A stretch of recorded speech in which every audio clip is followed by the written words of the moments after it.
Could he hold up a hand? Tell them he had spent 1,000 years learning this trick and others. Tell them of the guns and the blood that had blessed them. Not with his mouth, but his hands could speak their own tale.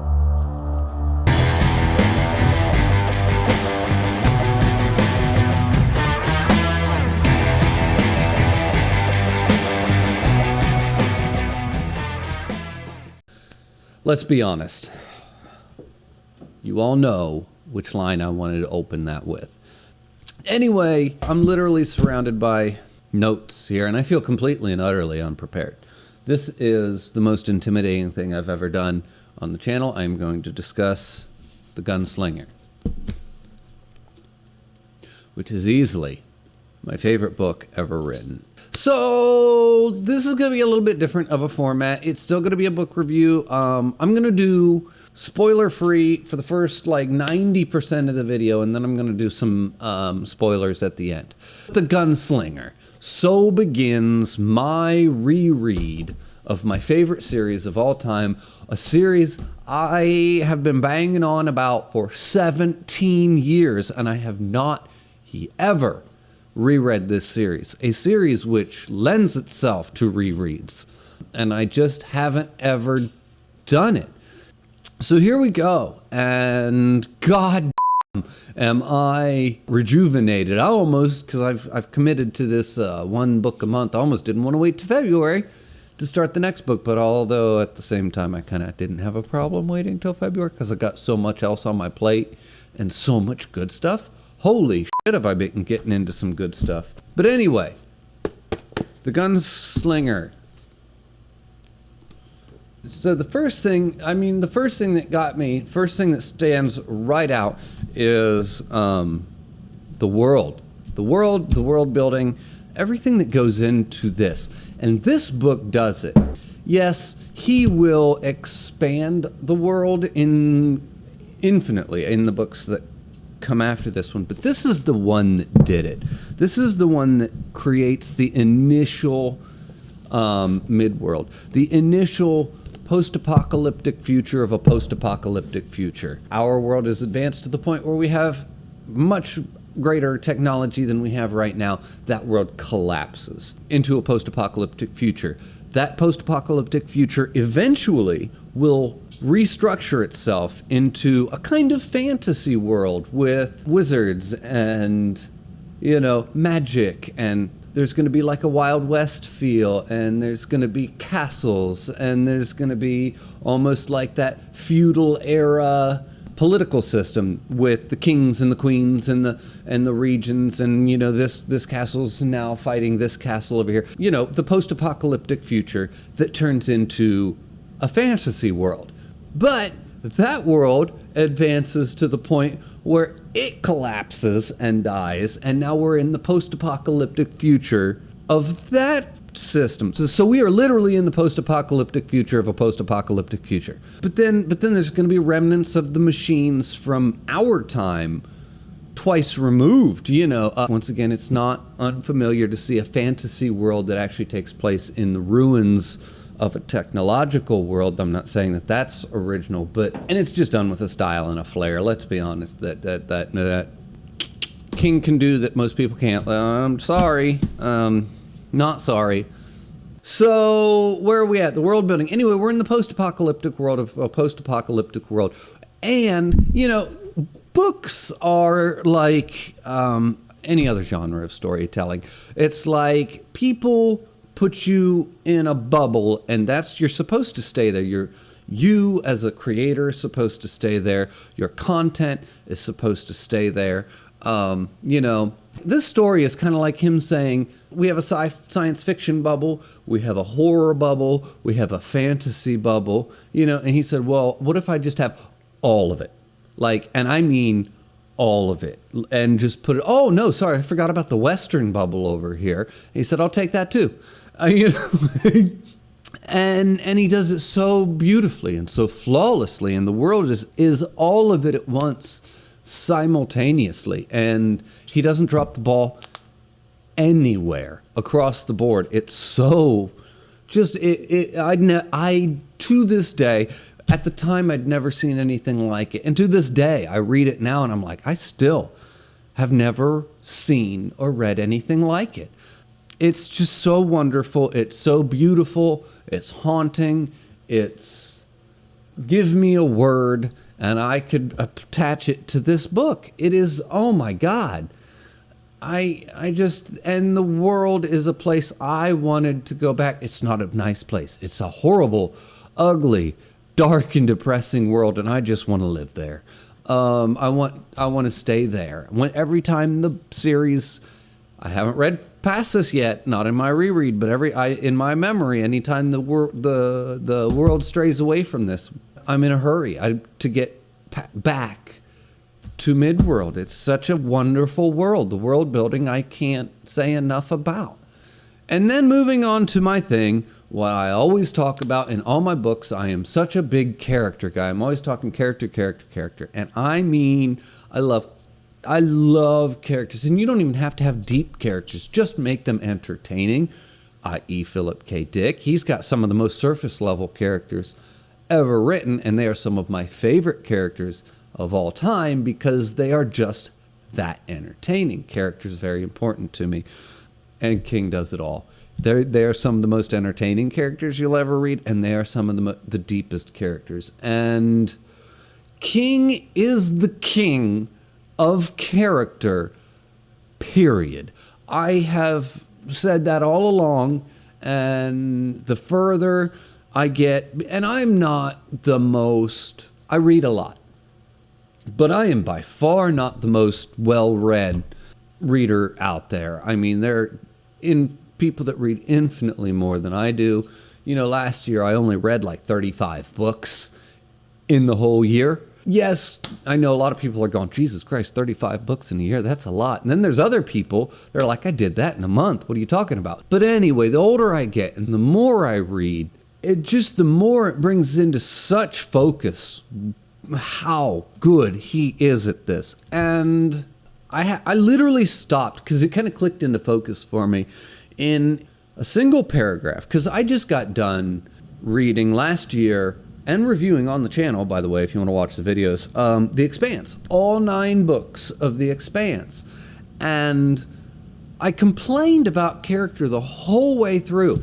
And it got to the point where I'm like, what are they doing wrong? And I can't say what they're doing wrong. I don't know. There's some magic in this man's pen that I don't know how he does it, and I don't know how to tell them to fix it, because they will write literally a paragraph or an entire page and try to convey a feeling, you know, a backstory to their characters, some type of feeling, and they weren't doing it. And I thought, well, you know, they just weren't giving the characters enough space. You know, they put too much characters, they tried to do too much, and then they just didn't have enough time for the character building.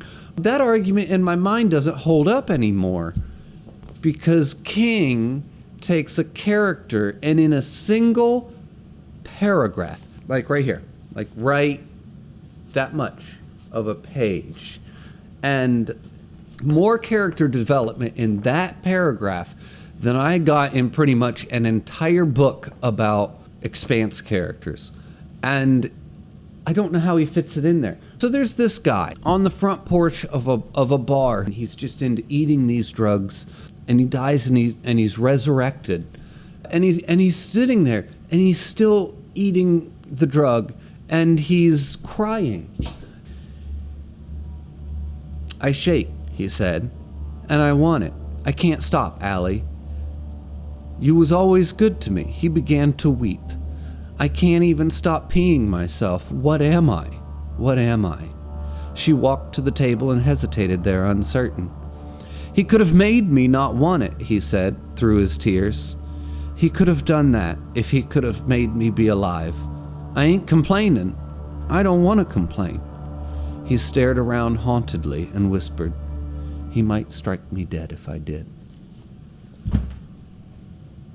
Holy shit. There is, I feel, so much for this. It tells me everything.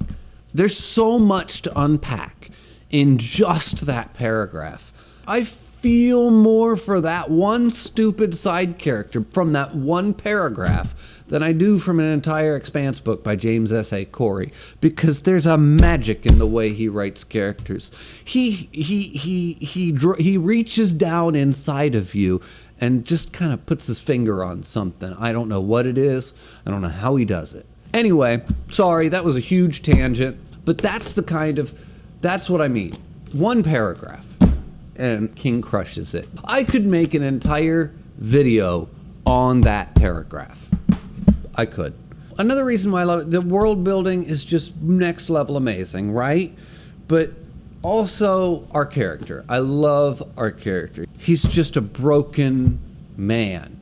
A very, very broken man. He's, you would call him dark, maybe a bad man, but he's just a very broken man.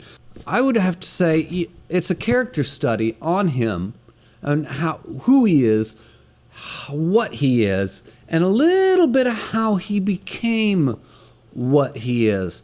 And I would argue that one of the reasons I loved him so much is because he's not good at anything, or at least he's not particularly good at anything. I might as well just sit here through the video and read the whole goddamn book because it's that good.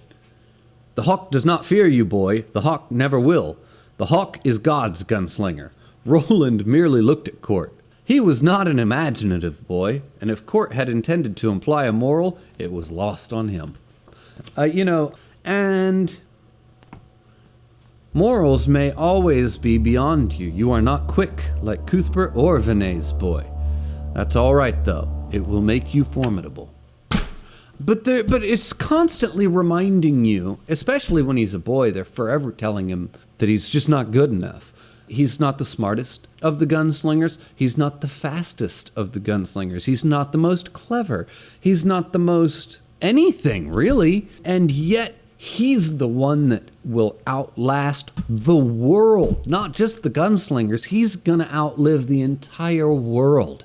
And he's going to do it through sheer grit and determination on a level that is just unmatched, because he refuses to die. He refuses to lose. It's crazy. And, and that always,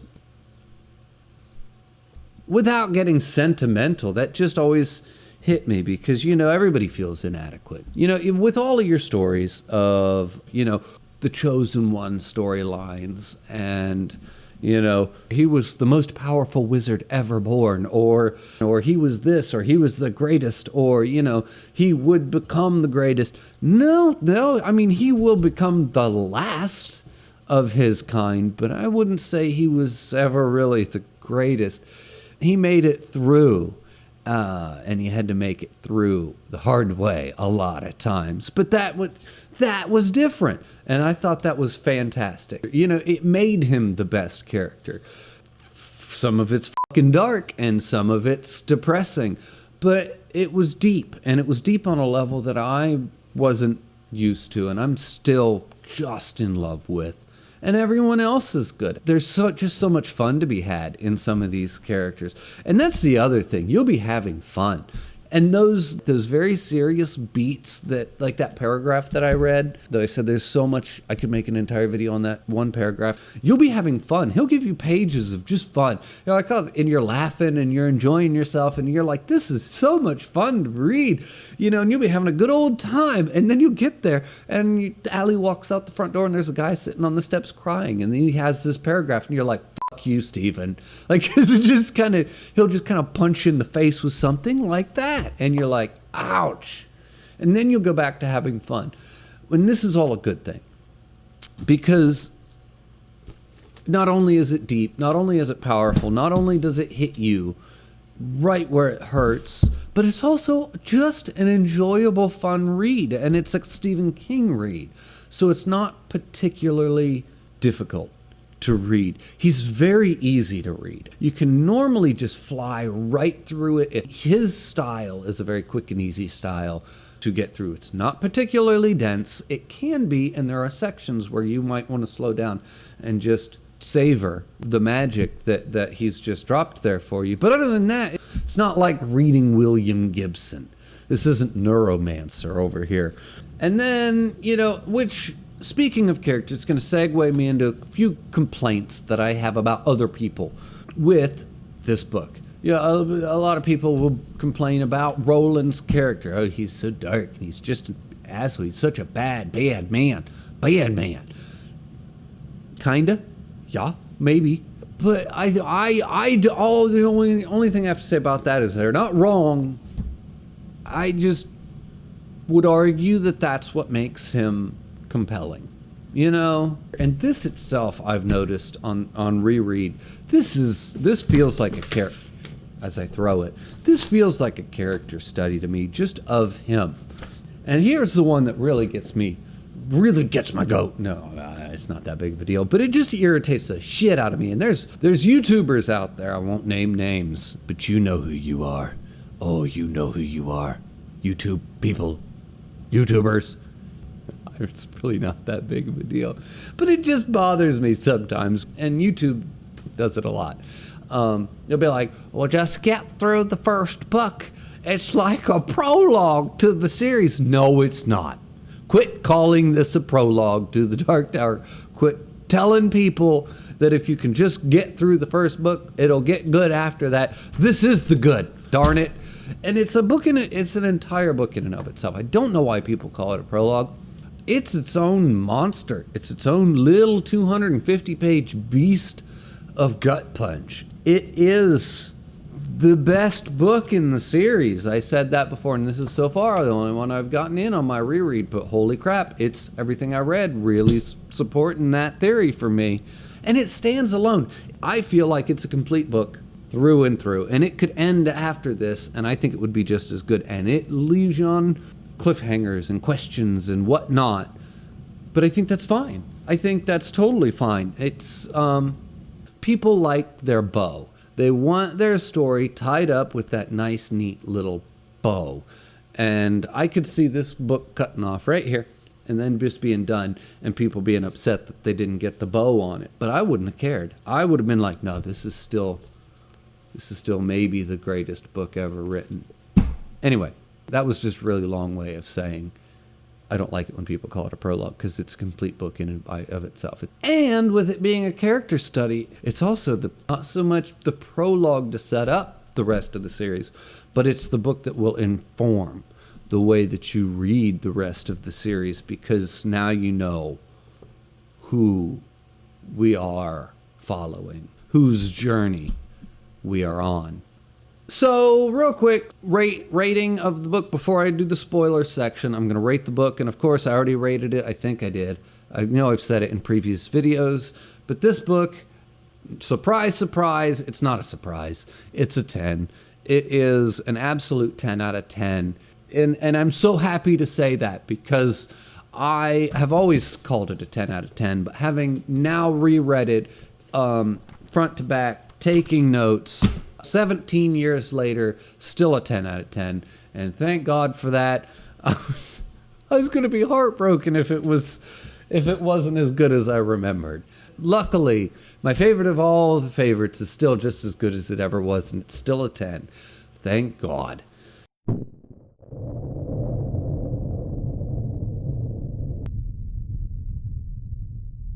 Now, spoilers.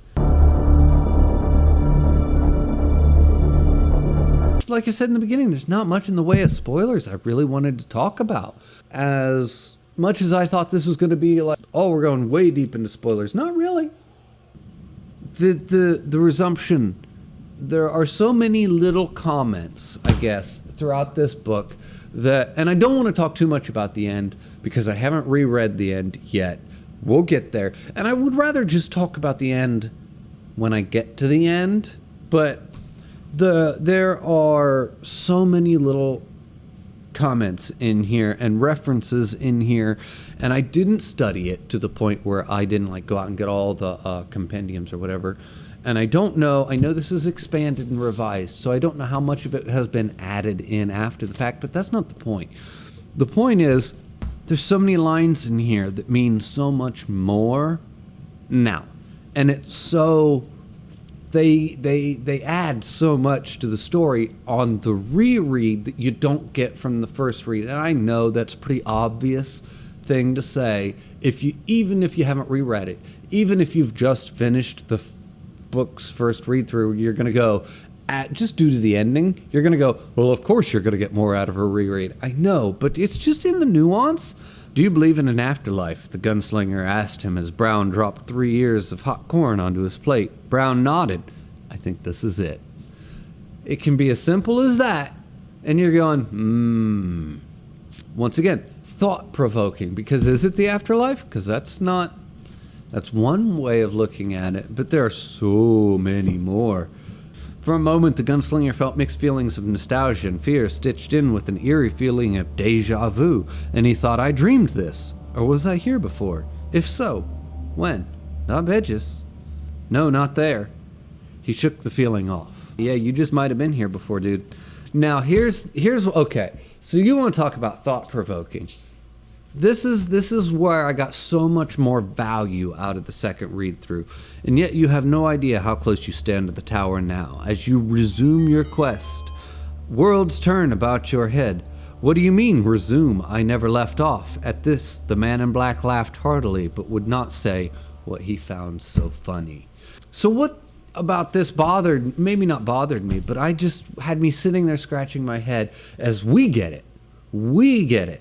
And why the man in black says, as you resume your quest, we get it.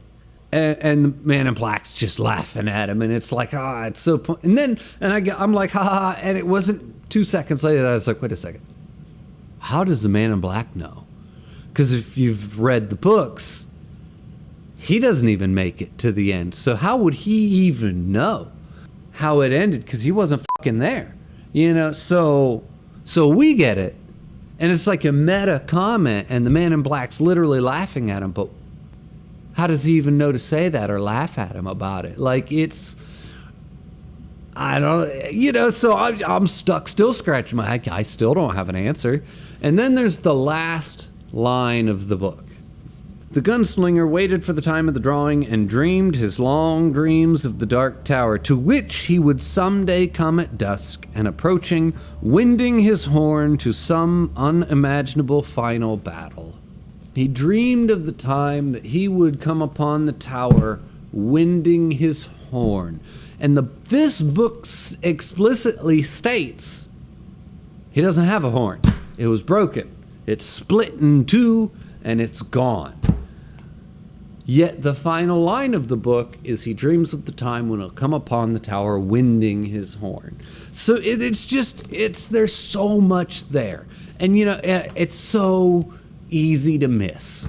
Oh, well, he's just dreaming. Is he? Is he, though? Because, he might just get that horn back. Never know.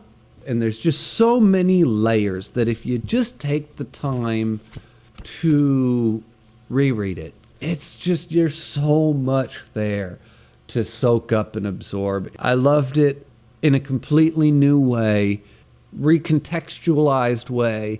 I couldn't be happier. If you've never reread it, I highly suggest you go reread it. And one a month, no more. February I'll open up the next one. And then we'll do that one. Long days and pleasant nights. We'll see you next time.